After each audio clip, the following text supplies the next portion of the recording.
thank you, I need it. I show the women in the community how to make the ribbon spread. Right. That's my Charlotte rotator. My side geek. My side geek is I sew and teach over them. That's so important. You've been doing a lot of sewing. Yeah, that's how I could pay for my university textbooks. No. How are your studies going? You moved over to TS, right? No, I didn't. I put it on Twitter. Okay, now we up first. So what I'm going to do is I'm going to do a general gathering, smudge prayer. Then I'm going to invite up the destiny and we do a smudge. After the smudge, I'll do a song. And when I do the song, I'm going to sit down by the water. And then after my song, I'm going to sit here. And I'm shocked.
Good afternoon and welcome. My name is Stephen Allen, and I'm a member of the Indigenous Solidarity Working Group. Thank you for being here on this marvelous June afternoon. If you have never been inside Redeemer, a warm welcome and an important message that the washrooms are near the main door on my right-hand side. Just a quick overview of the flow of the afternoon. Paige Suter will be sitting here, and Douglas Sanderson will be there, and from New York, Andrew Stolo-Steiderman, and she has questions for them, a conversation, and when that time comes to an end, this will be your opportunity, whether you're here in Redeemer or whether you are joining us from some corner of the planet, either on Zoom or on YouTube. And the questions will be monitored and given to Paige, who is our host and interviewer. And at the end of our time, we will gather at the back of the church for coffee, tea, and homemade cookies. So again, a warm welcome to everyone. We will now ask Sandra Campbell, who will begin our afternoon with a smudge and a prayer. And Sandra is a member of Church of the Redeemer, and she is the outreach coordinator with the Toronto Urban Native Ministry. Sandra.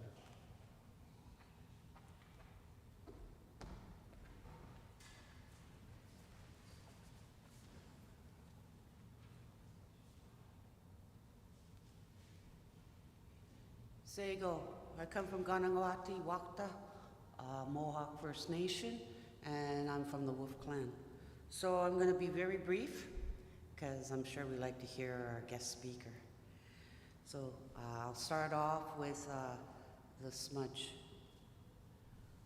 We welcome the eastern direction, the direction where the sun rises and new beginnings start. And if there's certain things I have not mentioned, or if I'm unaware of that, I'll acknowledge that now and say, Gee Miigwech, and now Goa.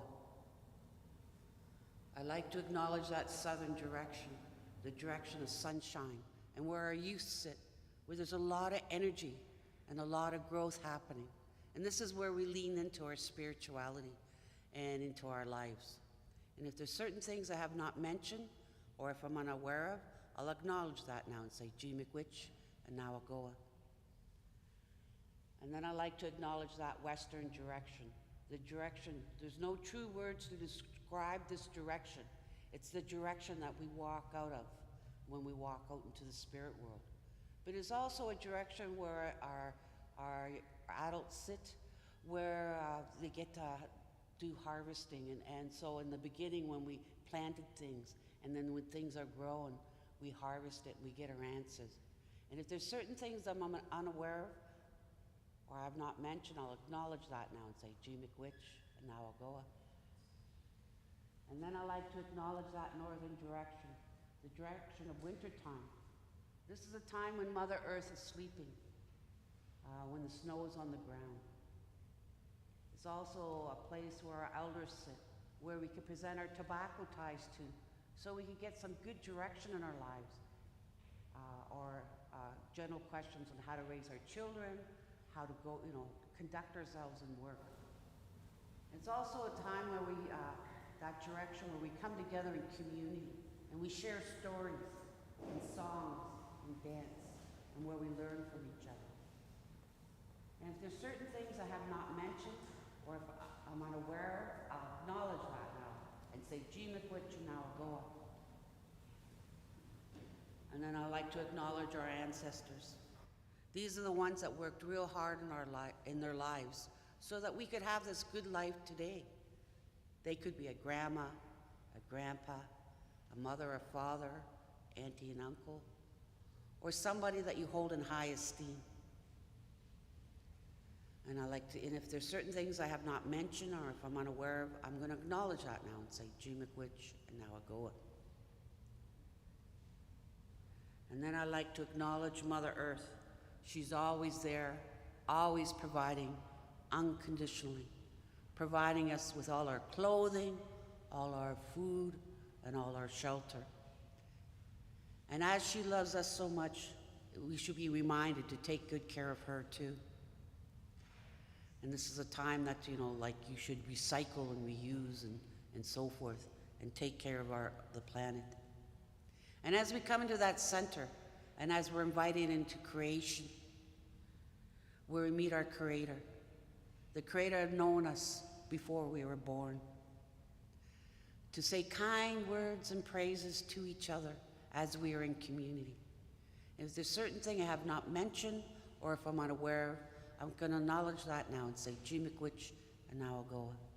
Gee Miigwech, Gee Miigwech, Gee Miigwech, ahau. And now I'm going to invite Douglas, our host speaker, and Paige, and I'll fill some sage in my pot so I can smudge them, and then after that I'll be singing a song.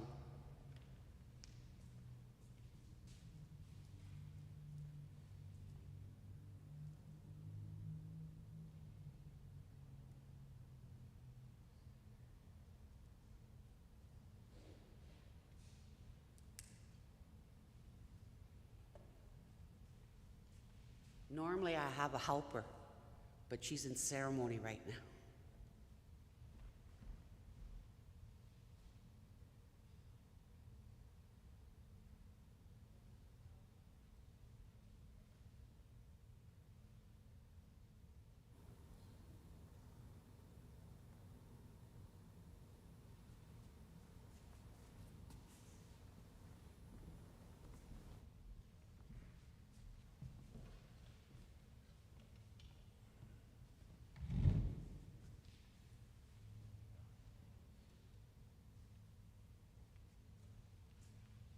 For some reason, I'm compelled to sing the creation song. And I know it's going on YouTube, so there's no right or wrong way to do things. So if my pronunciation don't hold it to me. But it is the creation song.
It's my pleasure to introduce our facilitator and our two speakers. Douglas Sanderson, who's here with us in person, also known by his spirit name of Amo Binashi, is Swampy Cree Beaver Clan, Beaver Clan, I should have known that, of the Opisewak Cree Nation across Saskatchewan. He the reserve is across the river from Le Pas, Manitoba. So you know why he was so enthralled with doing this project that has resulted in this amazing book. Douglas is a frequent contributor to Policy Options and Global Brief, neither of which I read, and has served as a senior policy advisor to the Government of Ontario in the offices of the Attorney General and of Aboriginal Affairs, which of course Mr. Ford demolished. Douglas is the Pritchard Wilson Chair in Law and Public Policy at the University of Toronto Faculty of Law, my alma mater.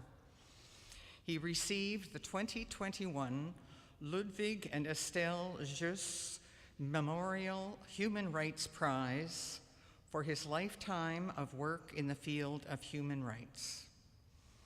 Douglas is our first visiting Indigenous scholar, and we are proud to say so and to have him say yes.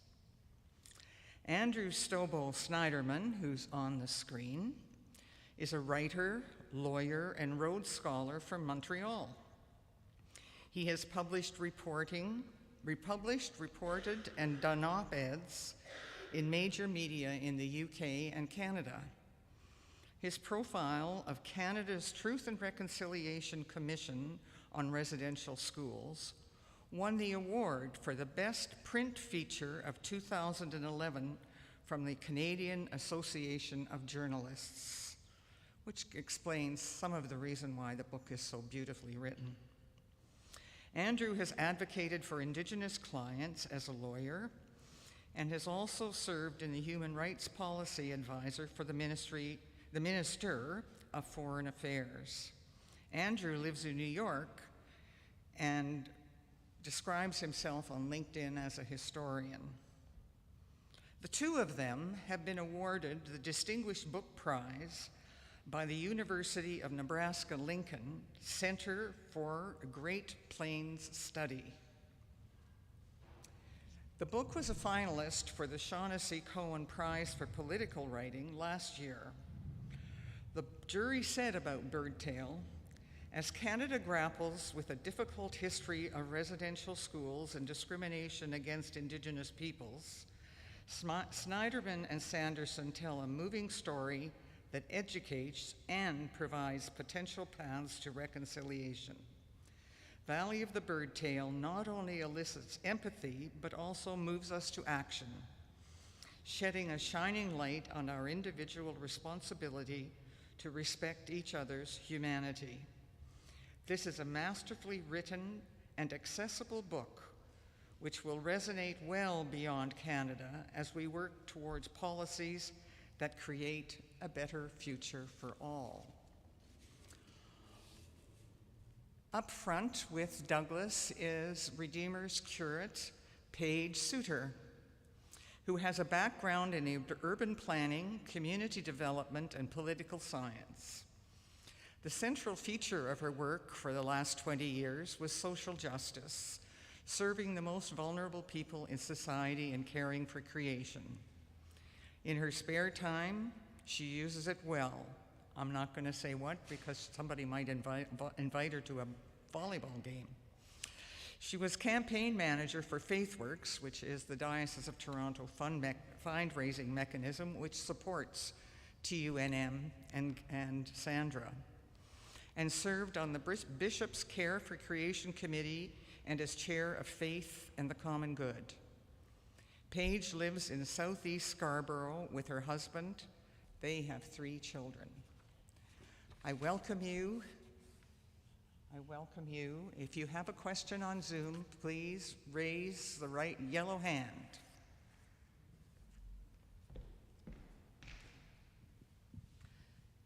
Good afternoon, everyone. Now let's try that again. Good afternoon, everyone. There we are. That almost sounded like a good morning response. Good morning, Andrew and Douglas. I have been looking forward to this conversation since I arrived here at Redeemer. And I know that many folks here and folks that are online have very much been looking forward to this conversation as well. So just before we get at it, just a quick outline for how we can expect our time today to unfold. So Andrew and Douglas and I will have a conversation, and really I'm just going to get out of the way and let them talk about this really, really important book. And then after about half an hour to 45 minutes, as the Great Spirit moves us, we will open the conversation more broadly. So think about the questions that you have. And for folks who are on Zoom, we'll make sure that your questions are you'll have an opportunity to ask your questions as well. Okay. When I first read this book, I had a range of emotions, and I'll get to that a little bit later. But to make sure that we all have a common understanding of the stories that are braided together, the stories of Wewisi-Kapo and Rosburn, the stories of Maureen and Troy and all of their relations, the story of the Government of Canada as an agent in this story.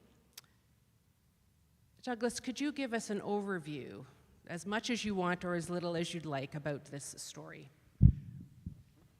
Yes, thank you so much for having us here today, and thank you for everyone who's attended in person, a Saturday in June, amazing, and everyone who's joined online, so thank you so much.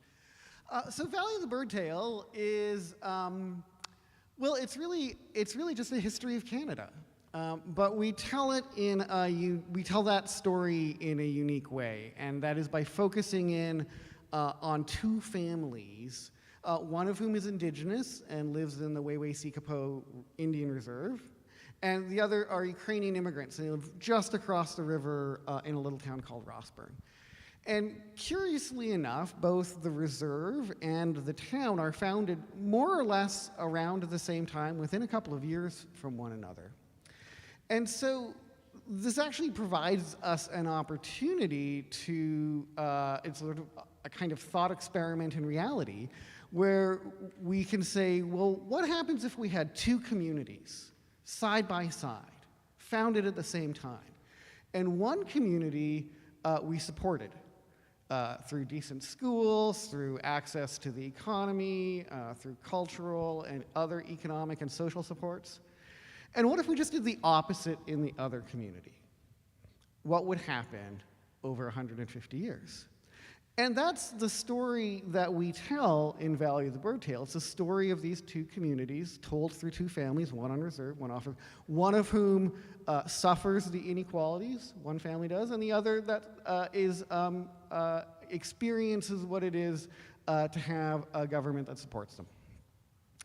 But this is really, like Pam said earlier, my own community in Manitoba, Pasquiac Cree Nation, we're right across the river from the Pas. So we're set up in exactly the same way, and all across the country, we find the same situation, an Indian reserve right next to a little town. So although this is a story that's set very locally within Saskatchewan, dealing with two very particular communities and two very particular families, it really is the story of our nation. And we use that story to show how inequality arises between Indigenous and settler peoples, how we chose to have those inequalities present. And then towards the end, we talk a little bit about what it is we might do and what it would mean for us to live in a condition of equality side by side. Thank you. That's a really good summary. We're going to go deeper, I'm sure.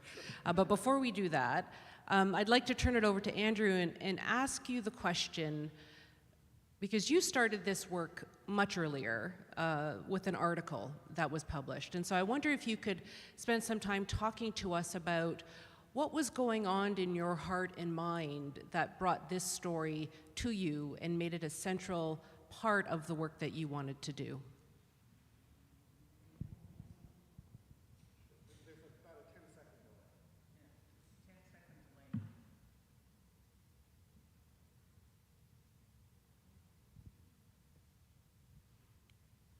Andrew, I can you just lost the audio. Can you hear me now? Andrew, can you hear I just the audio. Yes, I just lost you Can for you the hear me last now? 15 seconds. I can hear you now. Okay, wonderful. So let me try that again. So the question I want to ask you is, why was this story so important to you?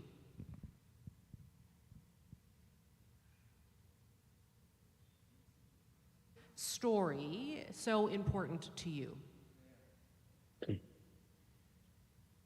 Thanks for that question. And just so everyone knows, I think there's about a 5-second delay. So hopefully that doesn't disturb people, and hopefully there's no echo back to me. So I also want to say thank you for having me. I'm thrilled to be here, and it looks like a totally beautiful space. And I was thinking that we would all do well to see the world through stained glass. And it looks like a most beautiful place. So I just want to make sure that everyone can hear me. Just lost the visual. Great. So I think I got involved in this book maybe for the same reason that people are here today, which is that I was asking myself that most basic question, which is, what is my role in all of this as a non-Indigenous Canadian? And I, perhaps like many people in this room, I started learning about Canadian history, and it was horrifying. And I wanted to have some role in facing that history. And I wasn't quite sure how to do that. And I think Douglas and I have heard someone tell us a few months ago that Indigenous people need allies, not saviors. And I think in some way I've been thinking through that for these last years, and this book is kind of my attempt to try to answer that challenge to myself. And I think the narrow thing that got me interested in this book was this fact that in this country, all across this country, that many hundreds of thousands of Indigenous students were attending schools on reserve that were far lower quality. And they were funded at a dramatically lower rate. And it was leading to bad outcomes. It meant that they had underpaid teachers. It meant that the good teachers didn't stay. It meant that they didn't have school supplies.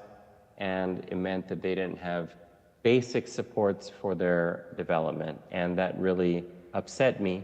And I was drawn to this particular story because it's the story about these two communities, as Douglas was saying, these two families, an Indigenous family and a non-Indigenous family, with these stark differences between their schools and between their communities. And I thought to myself, well, if we could try to see from the point of view of this town and from this reserve, we might learn something important about what it is to get to a place of inequality and what it might look like to try to address that. And I'll briefly say that I reached out to Douglas, in part because I knew him, he had been my law professor, but also because this is a project, well, and maybe this, not just this book, but this whole reconciliation project, it's a team effort.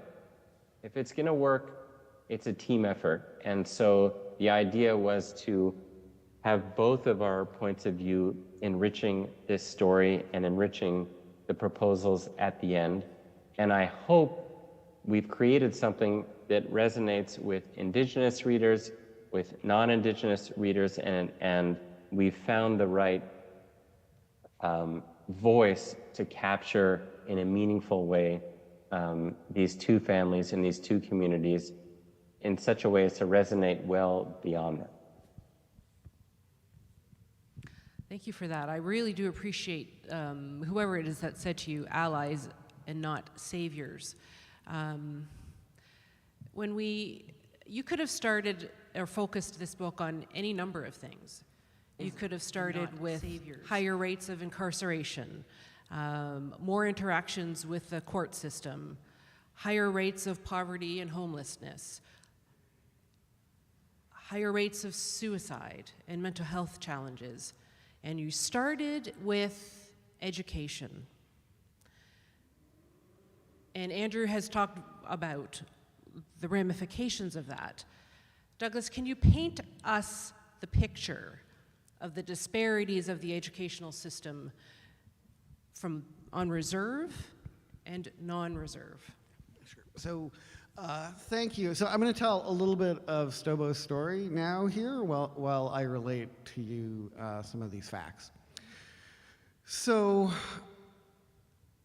the Constitution of Canada is a funny beast. And one of the weird things it does is it makes the federal government in charge of some stuff and the province is in charge of other stuff.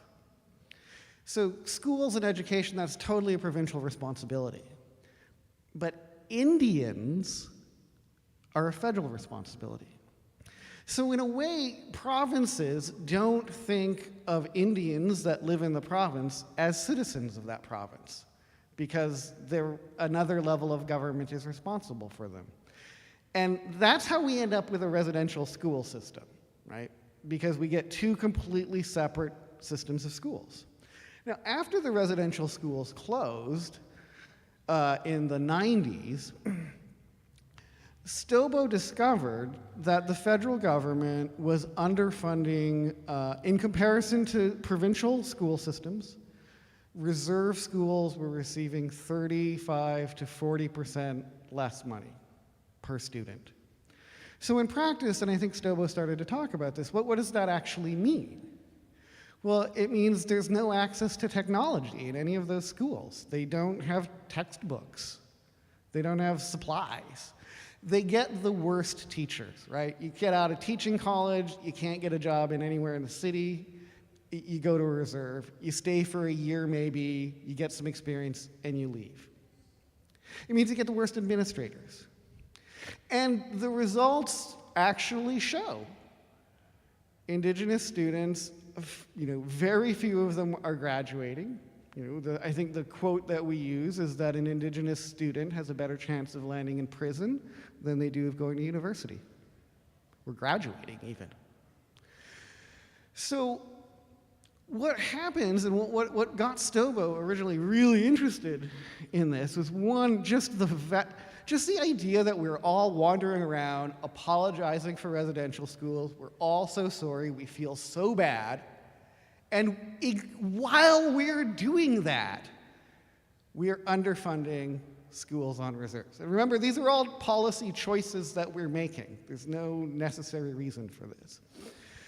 So then Stobo discovered that there was a community in Saskatchewan that had managed to convince the federal government to increase the funding for education for its reserve to a level that would meet the communities all around. And then they would join forces together in a unified school district. And so the result is that, of course, with more funding, the reserve school's able to hire good students or good teachers. In fact, people actually want to teach there.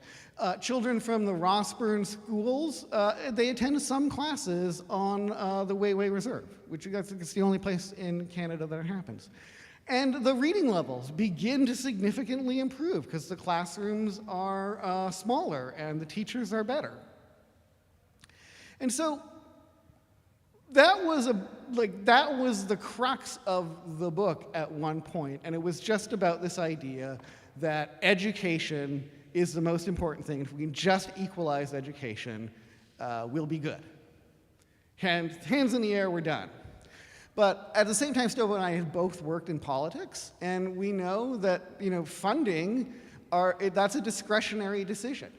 Those are decisions that governments can make, and Indigenous people are 5% of the population, so we're never going to swing an election, and that means we have no political voice.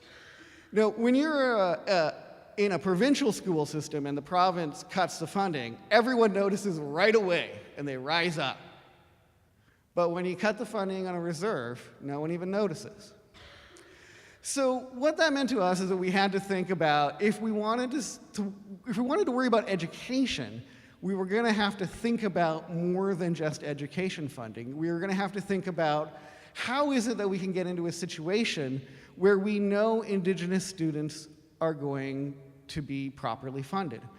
And the answer to that question, and we'll talk more about the details later, is you have to put the authority for funding, the ability to raise money and spend it, into the hands of Indigenous communities. Because the way we fix this education problem is, it turns out, fortunately, the same way we fix the access to justice problem, the clean, potable running water problem, the problem of child welfare. These are about governments, Indigenous governments, being able to make decisions and spend money on their citizens. And so education started as a way in. The injustice of it was so obvious to us. But the solution, it turned out, demanded a picture that was bigger than education alone. One of the things that struck me in the book was as how carefully you you illuminated the government, the Crown, as an agent, an intentional agent of injustice and racism. And it wasn't just the overall institution, but it was the individual actors as well. And you talk a couple of times in the book, you note those individuals who stood at an ethical crossroad and said, this is not just, this is not right, and yet the system overtook. And so I wonder whether Andrew or Douglas, you want to speak, Andrew, if you want to speak to that reality that you're naming in the book, that the government is an intentional agent. Even those individuals who want to do the right thing couldn't.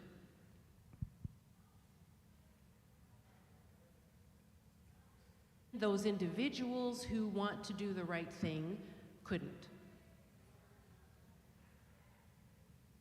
Thank you for that question. And I don't know if everyone noticed, but Douglas was way more articulate than I was at explaining my own answer. And this is just one example of why it's amazing to work with Douglas. I think I was a bit thrown off by the lag, but hopefully we can adapt to that. So thanks for that question, Paige. I think I want to draw attention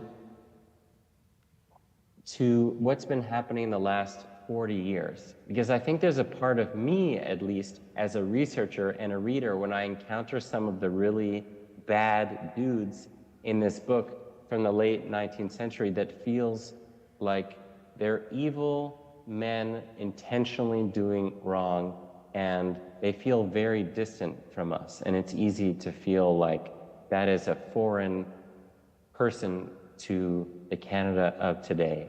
And I want to focus more on this thing that Douglas was talking about, which was what's happened my entire lifetime. I'm 39 years old. For my entire lifetime, again, as Canada was starting to talk about residential schools and apologizing for them, our federal government systematically underfunded all these students on reserve as compared to provincial governments. So as Paige is asking us to think about, and as I've tried to think about, how does that happen? Are there a bunch of people in a room somewhere saying, we should discriminate against these 110,000 students on reserve and making that choice? And I think it's not quite that's happening. It's something that's even more insidious, which is that everyone kind of goes about their business, and in the back of their mind, or not really in the back of their mind, when they look at the ledger of the spending, and if you call up these former senior officials, as I did, who were in charge in the 80s and 90s and early 2000s, they all knew that what was happening was wrong, that it was blatant, that it was unfair for all these children, but they couldn't stop it. And I think what they had in their heads was, there's political forces that are kind of beyond our control, and it turns out that Canadians don't really, as a group, as a political body, care that much if you give less to this group of people year after year after year in budgeting. And I'm not even sure if I have the right vocabulary to think about what kind of wrong that is. It is a choice, but it's kind of like it's a negligent neglect, which is just as wrong, but somehow we let ourselves off the hook for it, and we shouldn't. And I think at the very end of this book, that's one of the things Douglas and I really want to put to people, which is that these were choices. We can choose otherwise. We must choose otherwise. And isn't it worrisome how easily that happened? And so we're trying to look for structural fixes to make sure we don't just fall into that same pattern. One of the things I really appreciate is that within that, you setting the context and pointing out the role of the Crown as the system in all of this, is you stay very close to the stories of these two families, in particular of the stories of Maureen and Troy.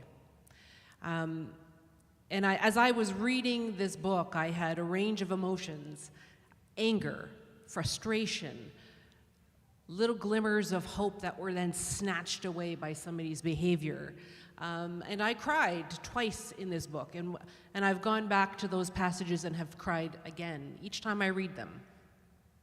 And the first place is where Troy is leaving Bloodvein, and he shares that it's time for him to go, and students are asking, well, you're going to come back and visit, and he says, of course I am. And then he shares his regret that he hasn't. And then the second time I cried was in the afterword hearing Maureen's story about her ongoing realization of the source of the trauma in her family and how her heart was stinging from that realization. Those are stories that have just kept playing in my mind. And this is real stories, and so what's really sitting with me is a question around for both of you. This wasn't just abstract research. These were real stories and real people that you encountered. How was that for you?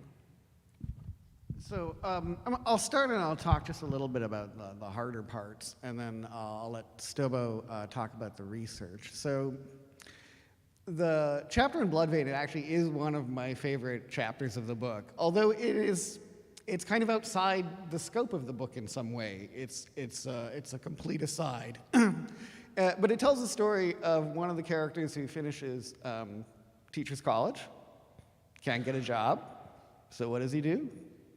Takes a job in a reserve. But he doesn't leave after a year. He sticks around and becomes, a part of the community in a significant way. He befriends some elders. The kids really love him.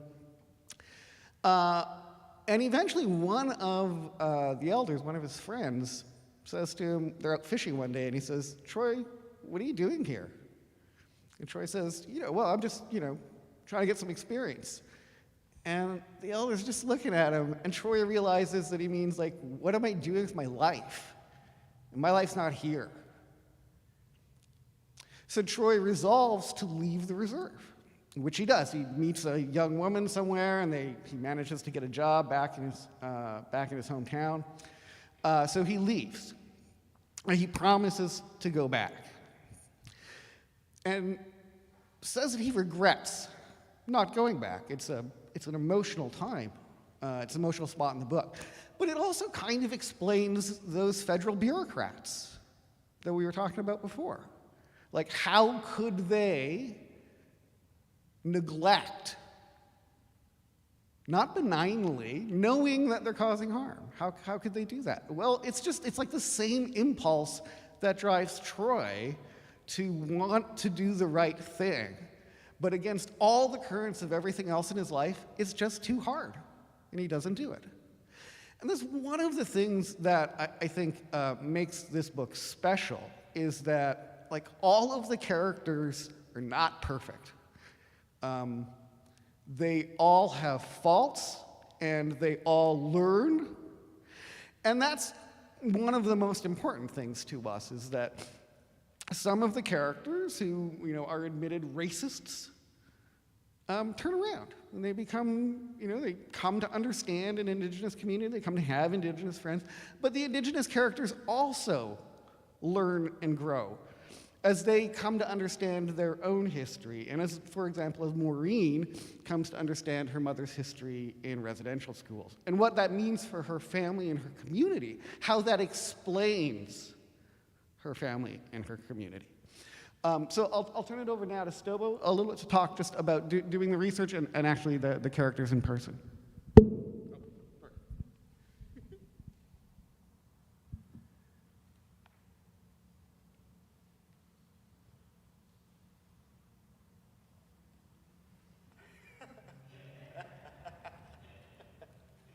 Obviously amazing about you, Paige, which is that you actually went back to read passages that touched you. I found that very moving to hear that, and that it's not a normal thing to do. So obviously you're a very special person. And thanks for those eloquent words, Douglas. I wanted to just mention that all the people in the book that, some of which Douglas was just talking about, they're using their real names. They're not just real people. They're real people who had the choice to be anonymous, and they, before publication, read the text, said, here's some things you could add to make it even better, and you can use my real name, which I think speaks to the process that this book undertook of winning their trust and involving them. I really see it as a very collaborative book.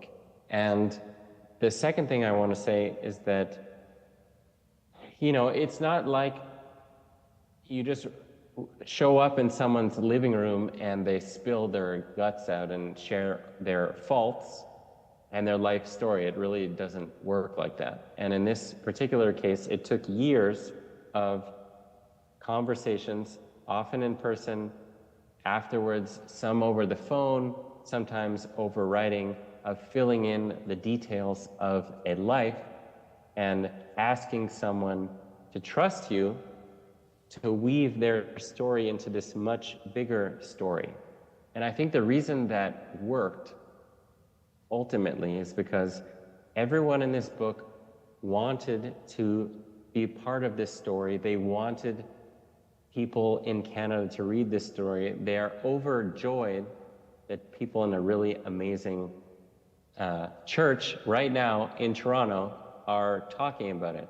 And they want people to know what happened.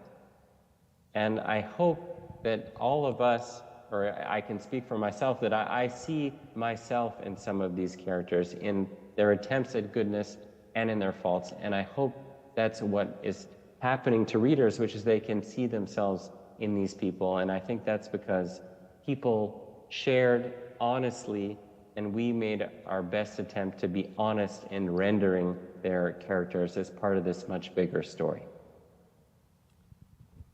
So yeah, I want to just add a little bit to that, and that's so writing the living characters is obviously hard because you're dealing with people's real lives, but writing the dead characters' lives presents its own and unexpected. We did not expect these challenges. And one of those challenges has to do with the way that the narrative of Canadian history is so deeply embedded in all of us, like that story that you learned in grade 3 or whatever about Indians and settlers.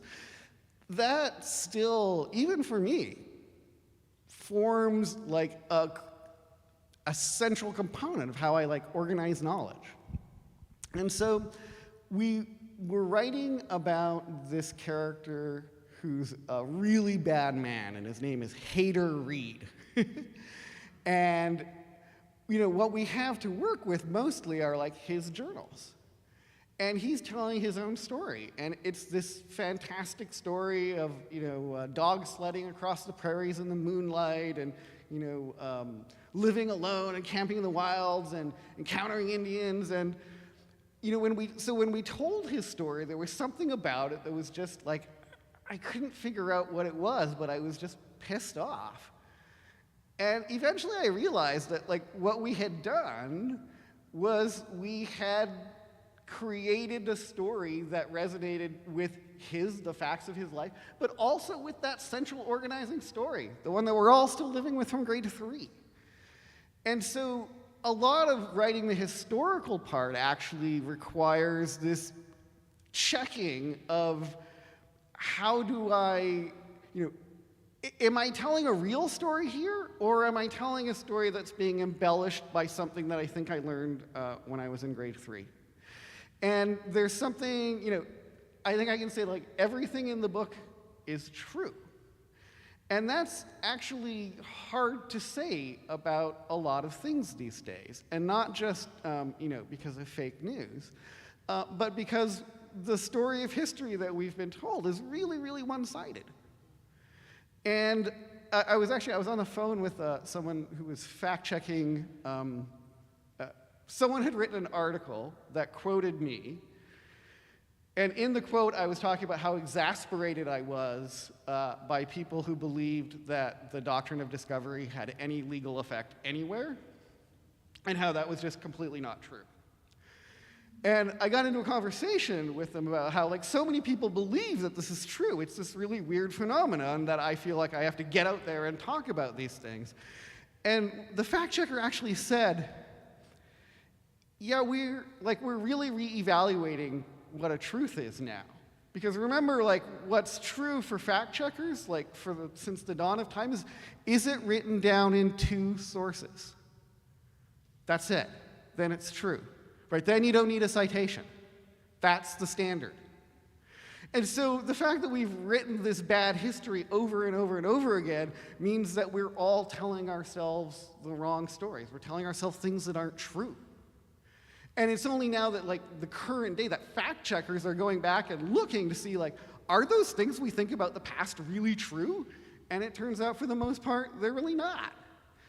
So Valley is, there's originally 40,000 words of footnotes. It's very well researched. It's cut down to 10,000. And then it turns out, once you write a book and put it out there, like, everyone reads it, and if you get anything wrong, they tell you. so it's very well fact-checked in that sense. But it was really important to us to have us to be able to tell the story that was both true factually and historically, and that challenged the story that we tell ourselves and have been told since we were little kids. There's a cost to being a truth teller. When I was reading this book, and it might be because I'm a pastor, the stories were unfolding, I was concerned for both of you as authors. And so I'm curious and share only what you're comfortable sharing.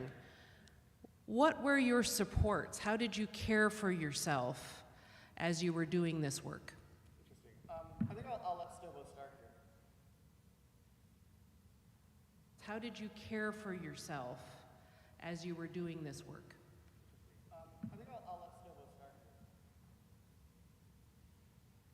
How did you care for yourself as you were doing this work? Should I start there? Yeah.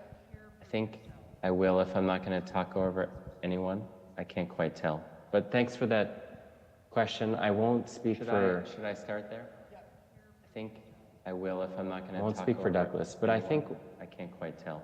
But thanks for that. I think the thing that comes to mind is that we really had to go, or at least I tried to give extra love for my writing partner, and to always try to remind myself that the words were hard on us for different reasons, and different words were hard on us for different reasons. And for me, at least, a lot of what I learned in this book was from trying to be attentive to what Douglas was feeling as we drafted the words, as we redrafted the words, and redrafted the words. And the truth is that some things bothered him a lot more than they bothered me.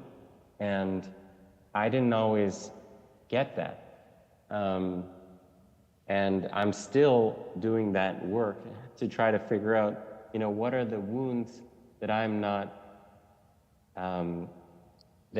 aware of and that I miss, and that's something that I'm constantly trying to learn from.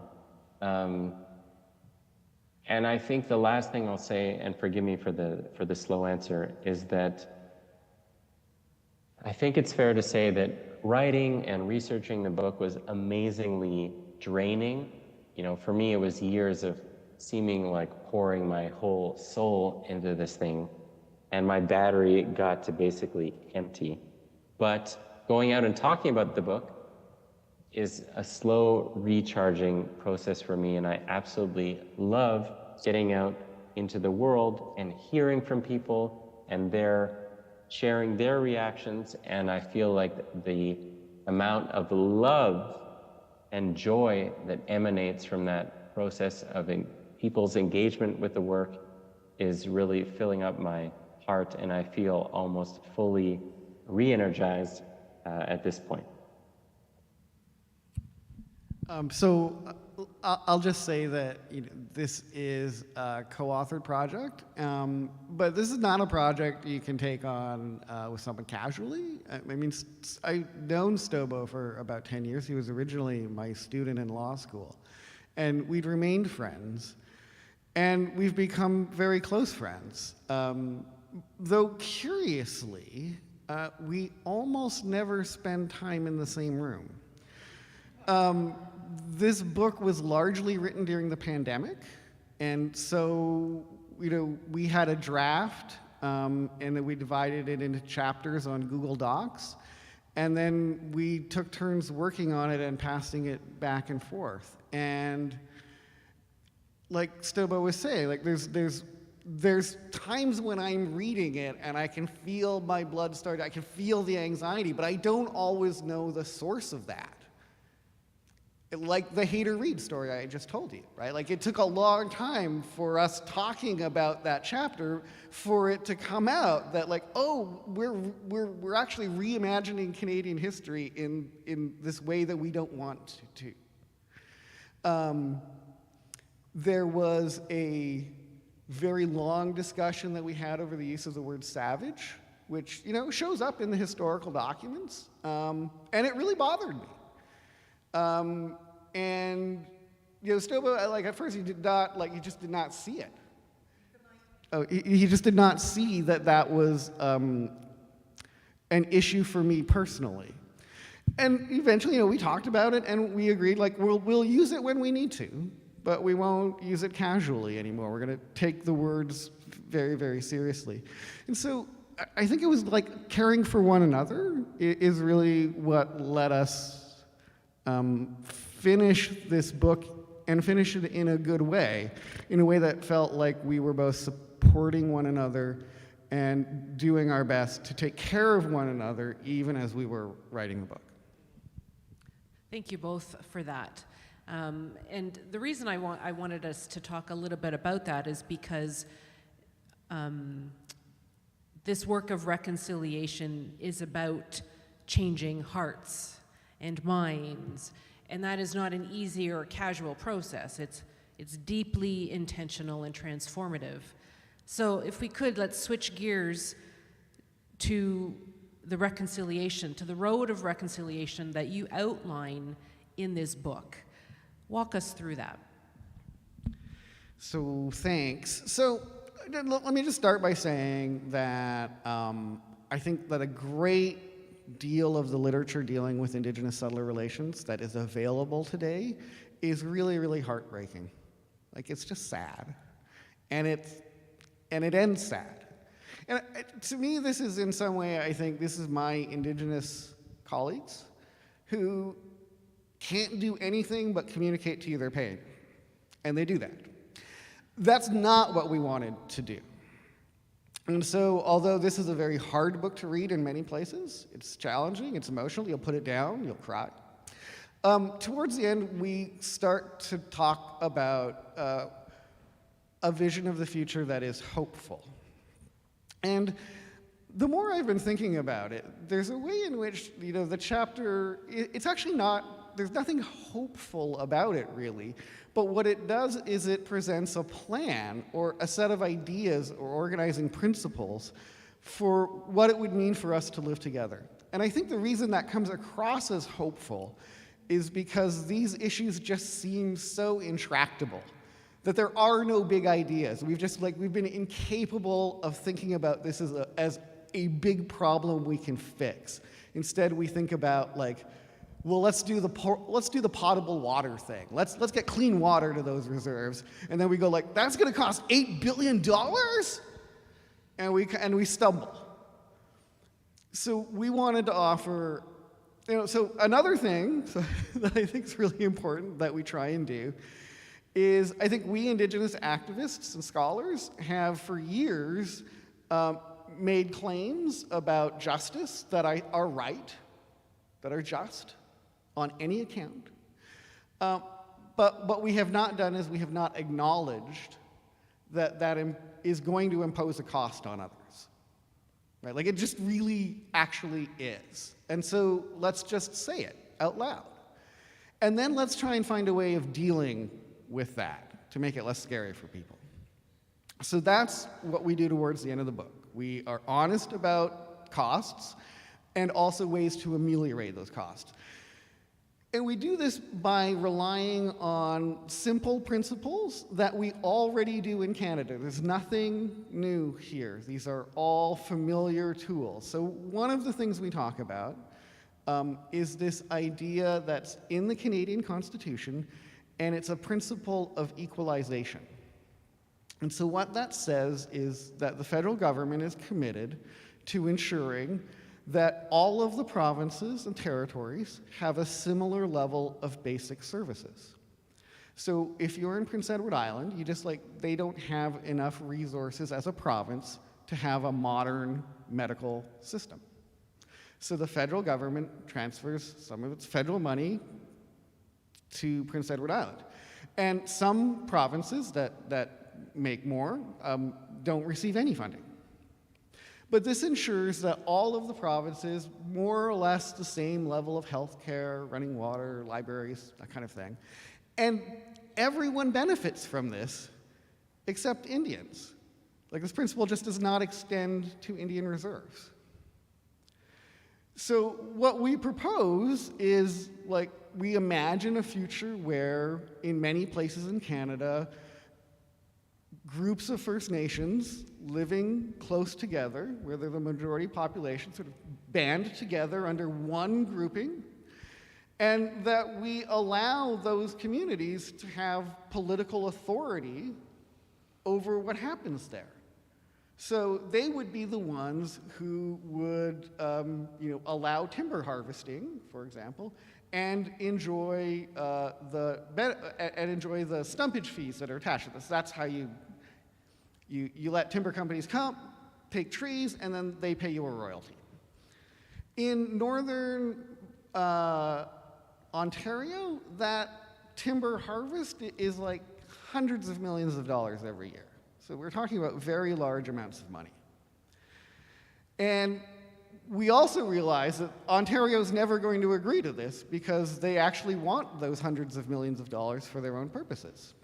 So here we say, well, this is an opportunity to use the equalization formula where Indians are now paying into the system for redistribution to the South, which to my mind is what we've been doing all along. Indians have been subsidizing the South, right? All that's going to happen now is we're actually going to write checks to do it. So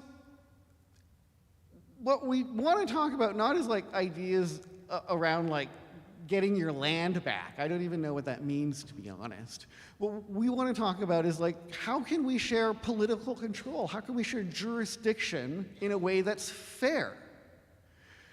And that proposal just relies on very simple tools that we use in our system of federalism all of the time.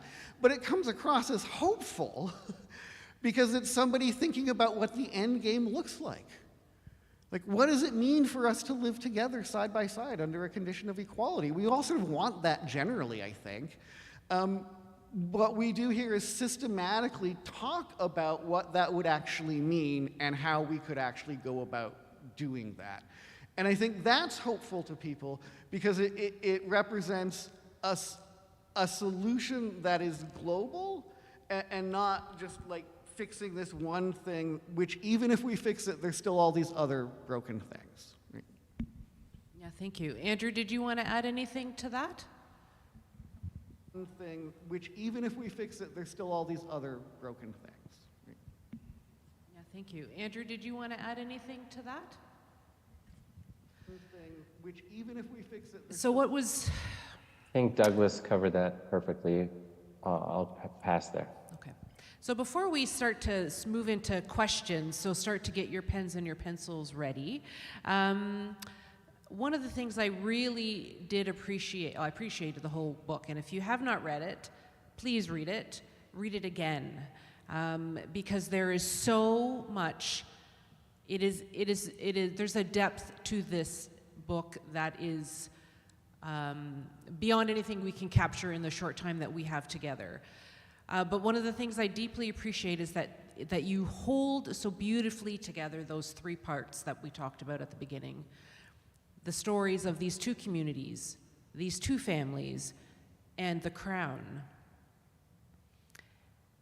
And that there is movement from darkness towards light, and there is still a really long way to go. And we can fall off that trajectory very simply. I mean, I'm not even sure it's fair to characterize that we're on it. But what sits with me is the $288 million settlement to fix, to repair, to acknowledge the taking of land from Wewisi-Kapo. That is one step in the right direction. And there's a lot more to go.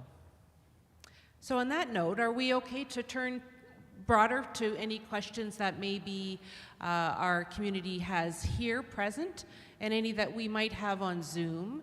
And I have a couple questions that were sent to us a little bit earlier that I'll share.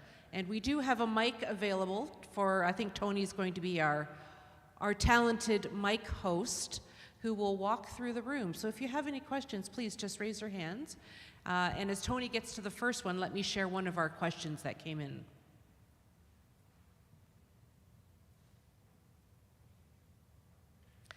Okay, and so one question is anyone documenting the process of reconciliation at the combined school? She says the combined school, but I would say at the high school in Wewisi-Kapo.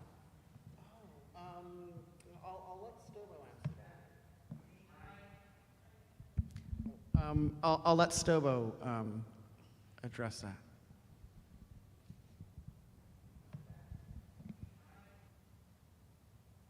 Good question. Yeah, good question. There is data tracking that was going on at least for the first 7 or 8 years, and we cite some of that in the book. And you will hopefully we're not surprised to see. I wasn't surprised to see that as soon as you started equally funding students, the outcomes changed dramatically. The thing that happened that made it tricky is that about 5 years ago, there was another reading program that began that was sponsored by Paul Martin's foundation, so that there was this other intervention happening at the same time, which was a good thing and presumably is also changing outcomes. So we didn't keep citing the data because the story was getting even more complex and we didn't want to claim the benefits from this other program. So I think it is fair to say that things are a lot better, but I want to finish my comment by focusing on something that Troy says near the end of the book, where he says, as the principal of the school, at first I thought, if you just give us equal funding, we're going to pay our teachers the same, our students are, pretty soon they're going to be doing the same as every other kid. Our graduation rates are going to equalize, our math scores are going to equalize, and of course, that's not what happens. There's this dramatic uptick, but there's still a gap. And that shouldn't really surprise us because there's a lot of drivers of the inequality, and the unequal funding for the schools is just one of them. And so for us really to face up with how complex it really is to unwind 150 years of policy, I think it's counsel for all of us to the effect that, this is going to be hard work. We're not going to unwind the gaps quickly. In this case, it's been about 10 years and people have come a long way, but it's going to take a lot longer than that. So we really have to be in this for the long haul. Thank you. Tony.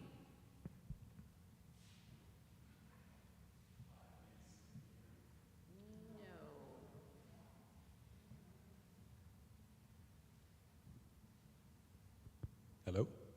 That's better? Okay. Yeah, my name is Stephen. Thank you so much for this book.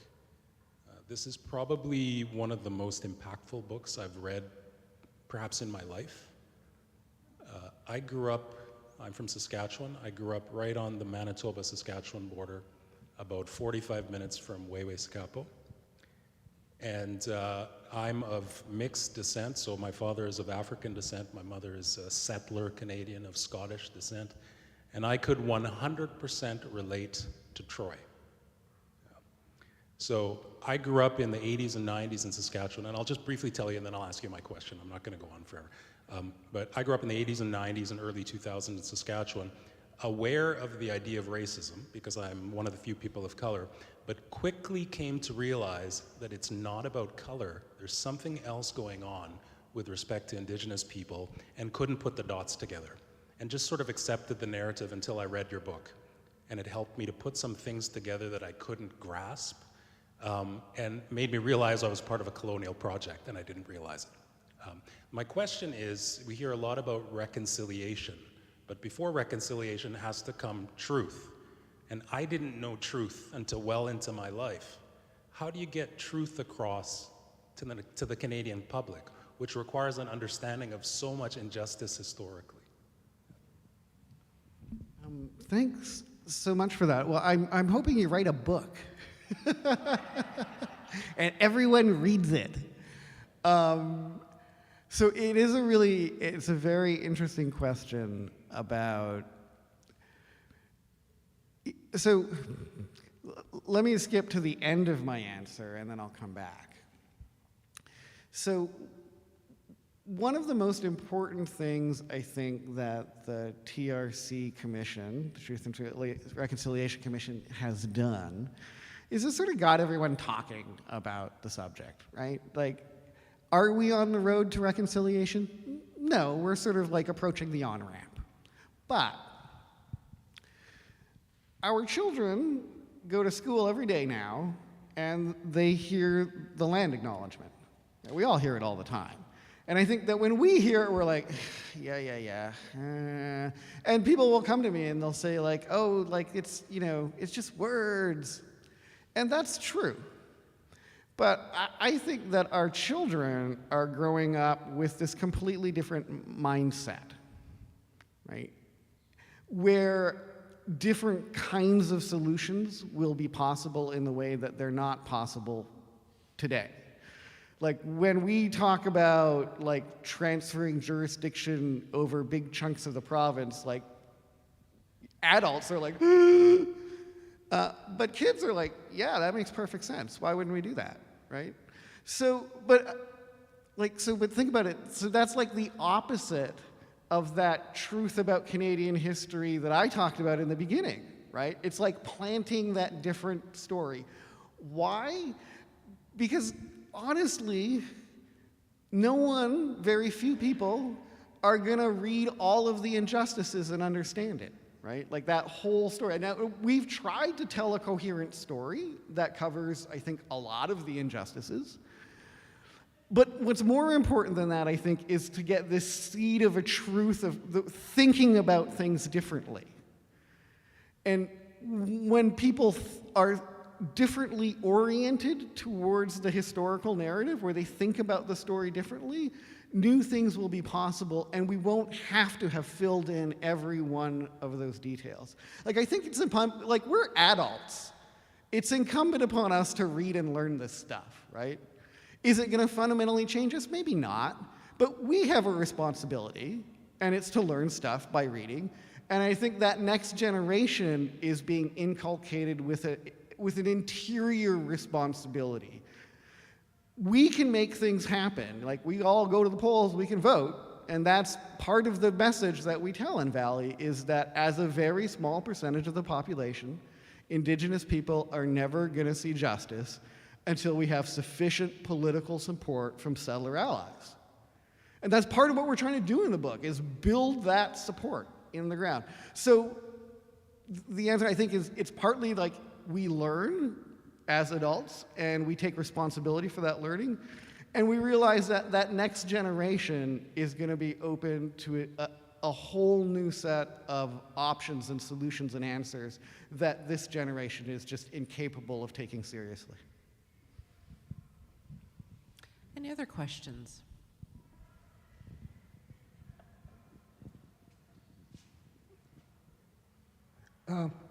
Yeah, my name is Michael Sheena. I really don't have any questions, but I traveled with the Truth and Reconciliation Commission for 4 years, I attended 2 residential schools from 1958 to 1968. I grew up in a Cree community on Treaty 9 territory along the shores of James Bay, formerly known as Rupert's Land. So reconciliation means acknowledging historical injustices, a broken relationship, and taking action to end colonialism. Truth, justice, and reconciliation dialogue is a journey of healing and acknowledging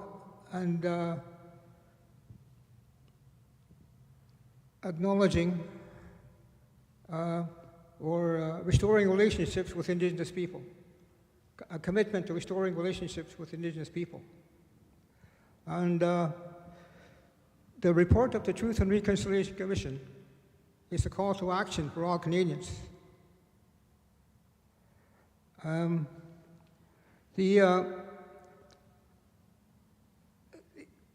Many Indigenous residential school survivors describe the experience as an attempt to brainwash them into rejecting their traditional ways in favor of European colonialism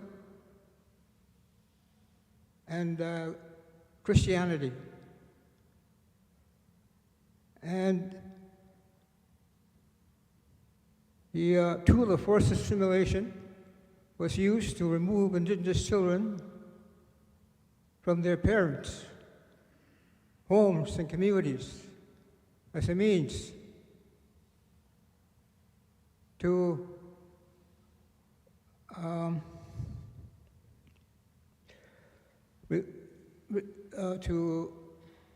prevent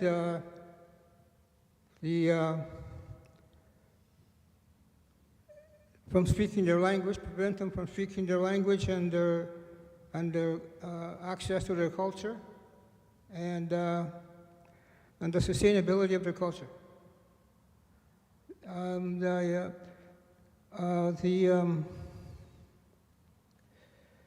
If you don't know about residential schools, then look into the truth, not what you learned in school.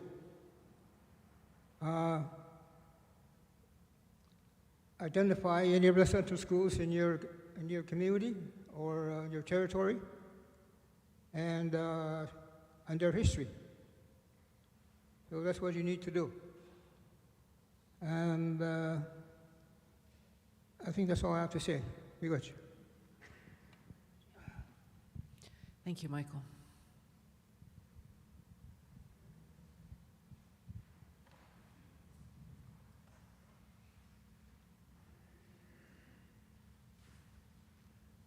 I think in answer to your question about where do you find truth, I'm a history major. And people denigrate liberal arts degrees, but I've learned a lot as a result of history. And, you know, part of the history that I live with is my sister was a driver for a Sunday school caravan in northern Saskatchewan and Alberta. And I don't know whether my sister was right or wrong. She's dead now, so I can't assess whatever guilt or whatever was being taught in the Sunday school, but that's what she did. But it's a truth that I need to acknowledge and learn from that in terms of, you know, what my attitude as a settler is in terms of imposing my views on another community. The other piece of history for me is that my dad was with Parks Canada in the historic sites area. He was the secretary for the UNESCO World Heritage Committee when it got started. And the first submission by the Alberta and federal government was that the Badlands be considered as a World Heritage Site. And my father recommended against it. And the reason that he recommended against it is because there had been no consultation with the Aboriginal and Indigenous groups that inhabit the Badlands. So that recommendation did not go through. It did go through eventually because they did get the agreement. So there is a lot of, I mean, when we talk about history being written by the victors, I think there is a lot of history that we can learn and revisit and reinterpret. And that's, to me, that gives me great hope. I'll just very briefly say that, so I'm a law professor, and most of the stuff that I teach is history. And what I have discovered, I'm not a historian, I didn't major in history, it's just, as it turns out, in thinking about the present, I started to look back at the past. And it turns out like literally almost everything that I thought was true about Indigenous and settler relations like either never happened or was made up. And the history that we have, that we all learn, is so damn boring. Like it's boring. My son, who's about to ask a very difficult question, here he's in grade 10, and he got his report card a few months ago. He'd, semestered, so history was one of the classes he took, and it said in the comments, Otis has completed his study of Canadian history. Right? Like, you're done. And I think most of us got that in grade 10, and we're like, okay, I don't need to know anymore. So we're left with these ghosts and vestiges of ideas and narratives that are, for the most part, largely untrue. And so I think it's incumbent upon us to actually go back and start rereading the history. It turns out the true stories of our past are recorded, but often in academic journals here and there. So it's harder to find this stuff. But there's an increasing amount of literature that's looking at the past and retelling it. Valley of the Birdtail is a version of that. There's a book called The Dawn of Everything, which is more about like human evolution, how we understand society. It's very important, but it's a retelling of all of that history. Pekka Hämeenlinna has a book called Indigenous Continent, which is about looking at settlement, but from the Indian point of view of resistance, right? Like 250 years into European occupation, they're 60 miles from the eastern coast, right? And that's because of Indigenous actors pushing back. But that's a story we never hear about. So increasingly, I think these stories are being told, and we're getting an interesting view of history now.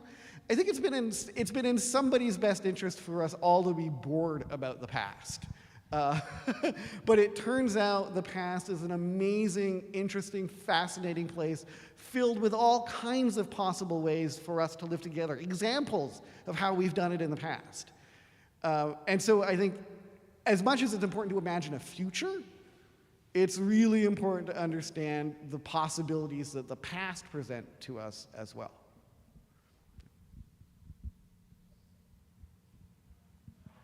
Oh, there we are. I'm a little embarrassed to ask my question now that you've kind of answered it in your talk right there, but I'll go ahead anyways. Now, I've completed Canadian history.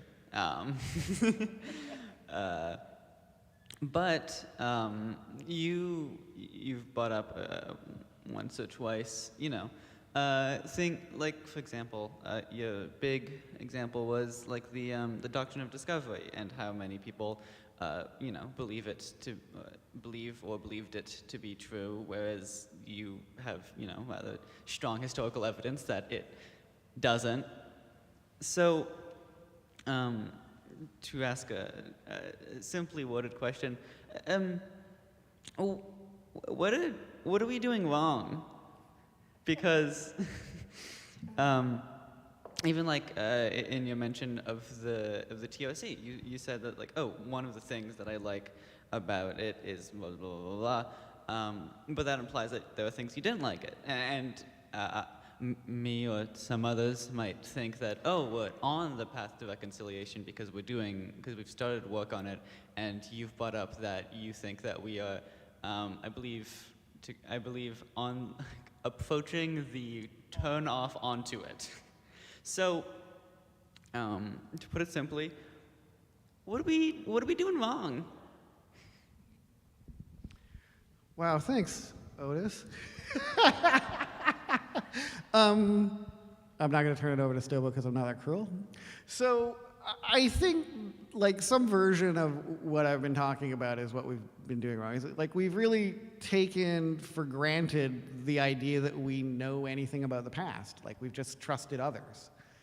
And so I think one of the things that we can do is read history much more widely.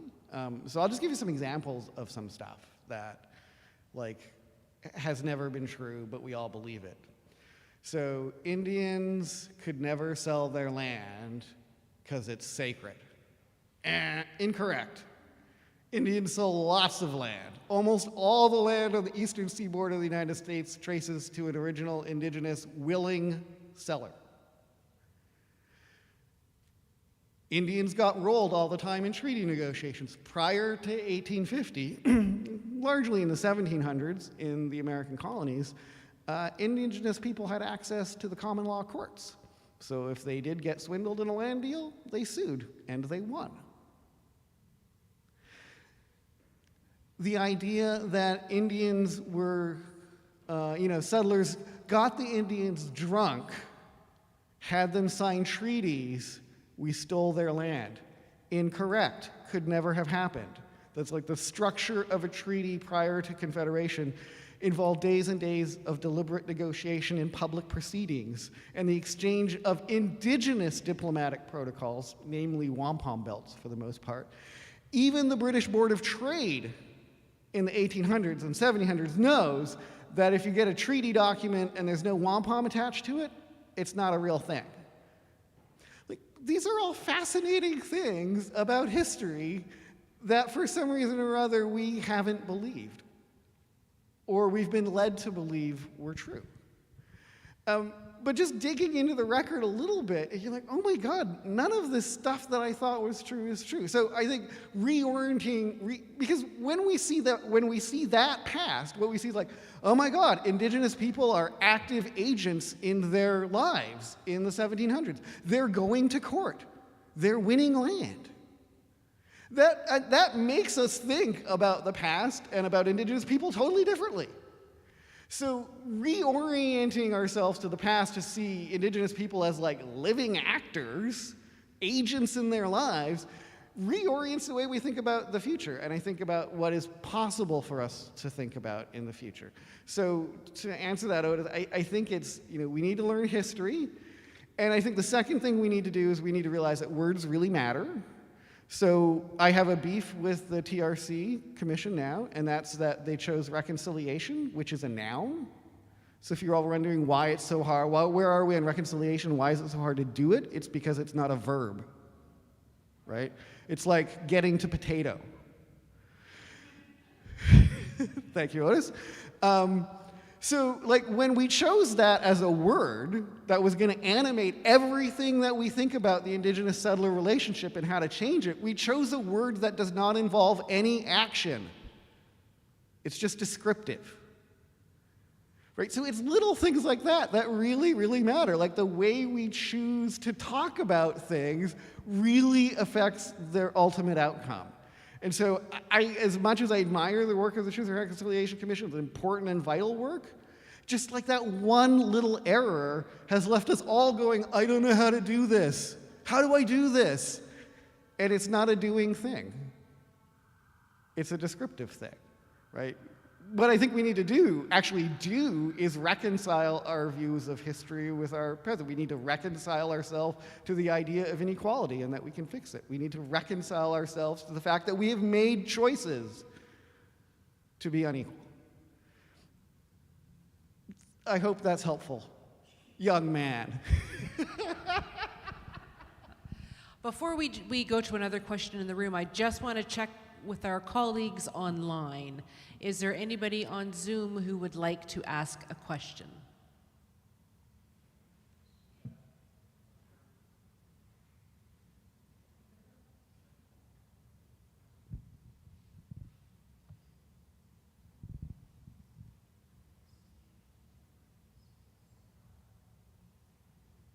Paige, I couldn't hear you for a minute. Are you asking me to contribute? I'd be happy to.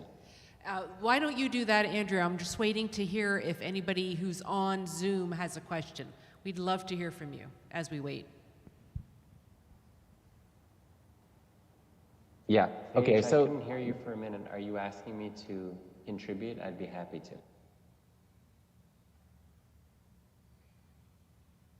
I can't hear a response, but I'd like to say something briefly. I hope I'm not interrupting anyone. I want to say that, Otis, I love your question. It's a great question. Again, I hope you ask a question every time you get to be at a presentation. And I also want to take a moment to thank all the speakers and questioners thus far.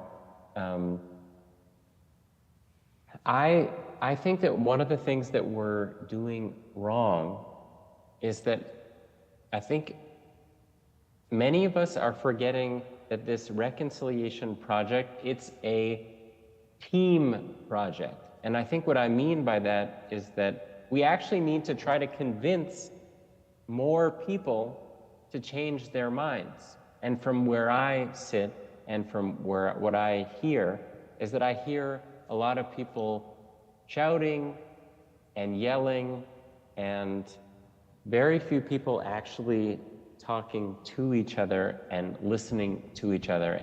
And one of the important things in this book, I hope that comes through, is that we're actually trying to hear the stories of people who disagree with us as authors, but also we're trying to lay out conflicting accounts and following people who, through the course of their lives, actually have to undertake this very difficult process of hearing people who have a totally different version of history in their minds, who see the world differently.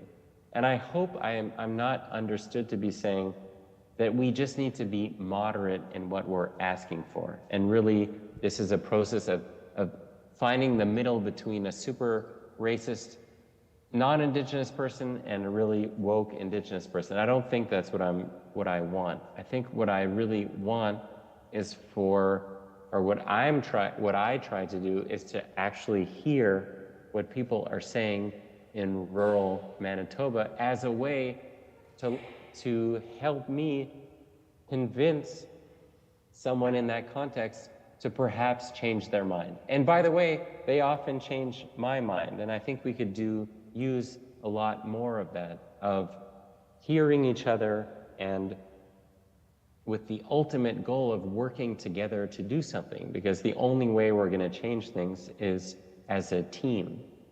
And if I can briefly add, there was a question, an unrelated question from Gary online, which I hope it's helpful to address here, which was, he was asking me, can you talk about your experience of shame as a non-Indigenous person as you learn about Canadian history?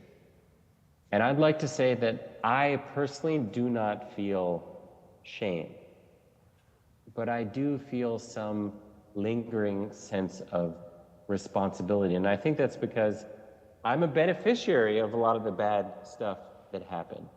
And as I mentioned earlier, some of the bad stuff was also happening while I was a sentient voting adult. And so I think the way I think about it is that I don't feel great moral darkness staining my soul, but I do feel some kind of responsibility to face up with what happened and to be part of this slightly better future in my time. And I think that's a modest but difficult step that I'm always trying to take. Thank you for that. There we go. So I think we have time for about 2 more questions, and Tony is prepped and ready to go.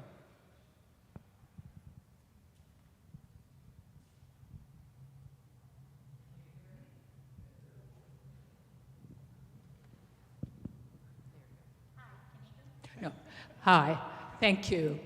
I think I'm struck by talking about history, which is, nothing is linear. So to be in this time and I think you've both talked about it, and it's in this book, the paradox of maybe waking up to what residential schools have been and still are in some ways.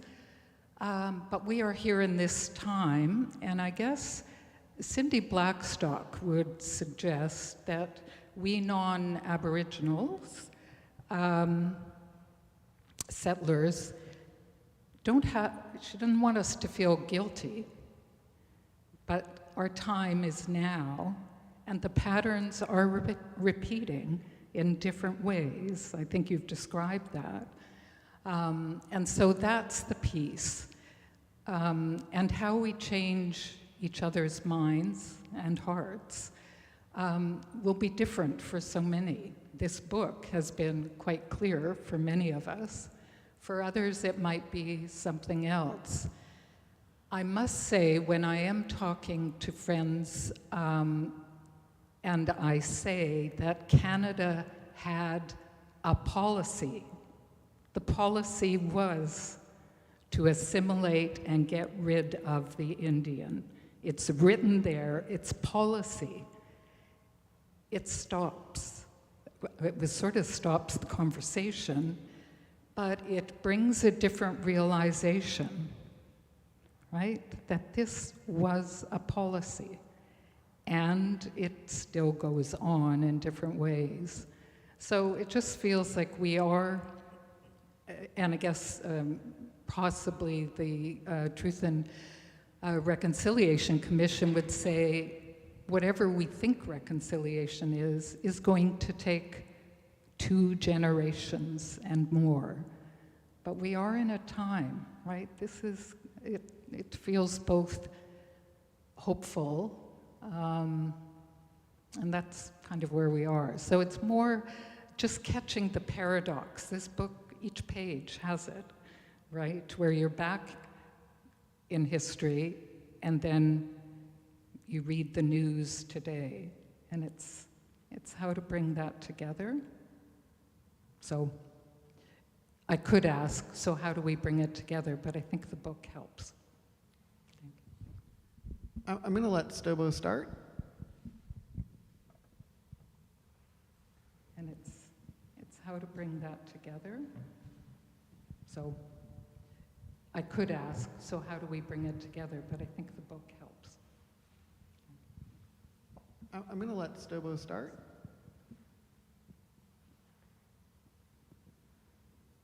You know, I might pass, and I think you, the comment and questioner put it beautifully, and I don't have anything to add to that. One more question, Tony. I think there's somebody. Oh, we've got someone. Okay.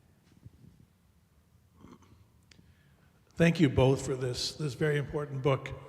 Marie Wilson, who was one of the commissioners with the Truth and Reconciliation Commission, was often fond of saying that reconciliation is not an observer sport, it's a participant sport, that we're all somehow implicated in this journey in Canada. Even if we had nothing to do with residential schools, we all have some kind of role to play. One thing that struck me in your comments early on, because this book was not written over a summer by a lake at a nice cottage. It sounds like it took a number of years, but the important message I got was the need to build trust with the communities. And it seems to me that trust is an essential ingredient in reconciliation. The one question I've been thinking about since I read the book is, have either or both of you ever had the opportunity to go back to Wew'suwet'en and Rossburn after the book was published? So I'm going to leave that with Stobo.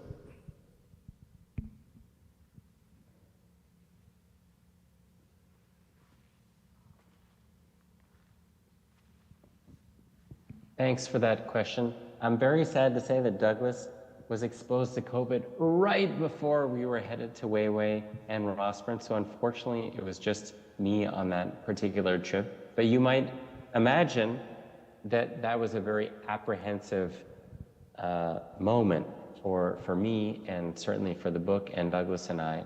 And you know, you can do all the work you possibly can, but there's no way to know how people will react to the book. And I'm extremely happy to say that in both places, the book has been extremely well received. And a couple months ago, the band council of Weiwei Capital actually ordered a bunch of copies, and I think per capita, there's been more book sales in Weiwei and in Rossburn than any other place. But I'd like to briefly relate that, of course, the people in the book were the most apprehensive at all, because their neighbors are reading about their lives. And Maureen has told me that still to this day, people are often coming up to her to say, thank you very much for doing this. And then they ask, you know, can I give you a hug? You know, you've been so brave, and your mother, Linda, has been so brave. And that's the best feeling as an author, to have the feeling that the people that you wrote about feel respected in the process and as the book comes out. And we also heard from, you know, elected leaders in both places that the book has created a bridge between the communities. And I first started seeing inklings of that back in September during that first visit, when people showed up to the book events from both communities. And I hope that that continues, and I do know that Douglas and I are still getting lots of emails from everywhere, but in part from these communities. And people, the book has created a space for people to share their own stories, not just with us, but also with their families, and hopefully beyond that. And I'll conclude by saying that we got a message from someone living on a farm near Rossburn who wrote to us to say, you know, I think Rossburn will never be the same again after this book. And that they meant in a good way, that the book is actually forcing people to have these conversations that are so easy not to have, even when there's a community just down the road. So I think we did it the right way, and we would definitely have known had we not, and the book would have imploded 9 months ago when it came out. And I think there is a quite beautiful process underway beyond the book, and it was just sparked by some of the conversations that came from the book when it came out. Yeah, absolutely, yeah. I think Do you have time for one more? to bring this part to a conclusion, I think it was not just done in a right way, it was done a beautifully way, and a very courageous way. The courage of everyone to share their stories in their own voice, and the courage of Andrew and Douglas to do the work, to be able to bring the truth and the stories to all of us, requires a depth of spirit and courage that I find truly remarkable. And I thank you both very much for that. Yes, please.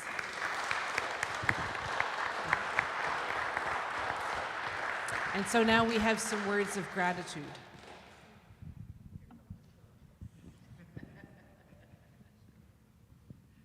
I'm here to thank Andrew. I have two of you, and Douglas, and of course Paige, who did a brilliant job. I think we'll keep her. Yes, yes, yes, yes.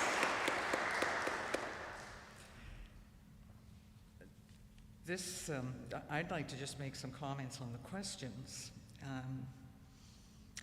As far as education goes, just happens that this week was a slow week for me because of an operation. So I watched two things on television. One is called Little Bird, and it's on Crave, and 3 episodes have already dropped and will continue to drop. It's also on Lumi, where there will be 4 episodes will have dropped. On Gem, there is one of the most amazing films, gentle and so powerful, called Pour Toi, Flora, Dear Flora. And it's on CBC Gem. And it's brilliant. I highly recommend it. Of course, if you can get people to watch APTN instead of SCNN or Fox, that would be really good. With respect to Michael's comments, thank you. Michael is a counselor for the Indigenous Solidarity Working Group here at Redeemer and has been for 10 years, and we are ever grateful for his support and knowledge and wisdom. The Circles of Reconciliation is a group where there are circles of Indigenous and settler people who get together for a period of weeks. Please Google it, circlesofreconciliation.ca, and Michael is very active with that organization. And now, of course, I can't remember, oh yeah, I can't read my writing. There's a course at the University of Alberta, free, run by Coursera, and it's to do with Indigenous knowledge. And you get a picture of history plus the culture. If you want books, there are so many books. Check out CBC Indigenous Books, follow it on Facebook, check it out online. Otis, how about we use the word reconciliation? No more reconciliation, reconciliation. Douglas and Andrew, again, I thank you. Douglas, because you're here. Andrew, it's breakable, you can't have one. Douglas will share it with you. Here is a mug made by one of our priests. A mug made by our priests at Redeemer. You broke a mug this morning, man.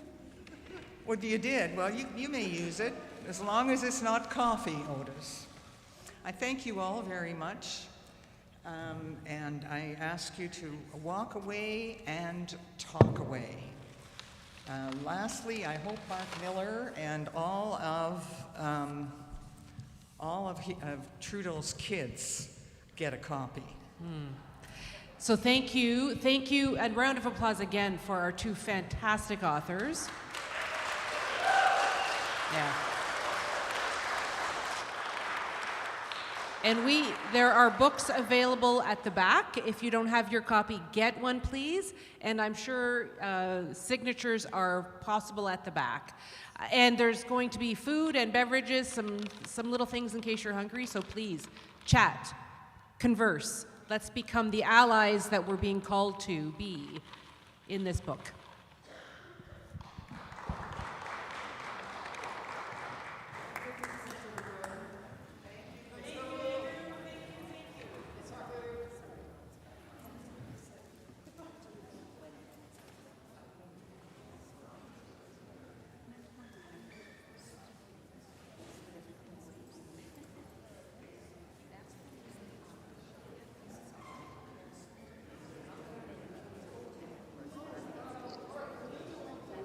Thank you, everyone. It was an honor to be with you, and I wish everyone a wonderful day.